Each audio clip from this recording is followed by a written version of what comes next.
Hello বন্ধুরা, আজকে মনটা খুবই খারাপ। তো এই ভিডিওটা তোমাদের সাথেও ভাবলাম শেয়ার করি, কারণ তোমাদের সাথে যখন সব ভালো মুহূর্তগুলো শেয়ার করি, ভাবলাম যে খারাপ মুহূর্তটাও শেয়ার করা উচিত। তো মনটা ভীষণই খারাপ। আমার গাড়িটা 3 দিন হয়ে গেল খারাপ হয়ে পড়ে আছে। দেখো, সকালে আমরা গাড়িটা সার্ভিসিংয়ে দিতে গেছিলাম, তারপরে হেঁটে হেঁটে বাড়ি যাচ্ছি। তো মনটা ভীষণই খারাপ, ভালো নেই। তার মধ্যেও কী চলছে, যতই কষ্ট হোক, আমার মুখ দেখে মানুষ কোনো দিনই বুঝতে পারে না যে কী কষ্ট হচ্ছে। আর আমি বলতেও পারি না কাউকে, বোঝাতেও পারি না, চাইও না কাউকে বোঝাতে, কারণ মানুষকে বুঝিয়ে কোনো লাভ নেই।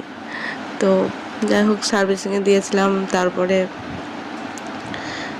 গাড়িটা রেখে আসতে এত কষ্ট হচ্ছিল,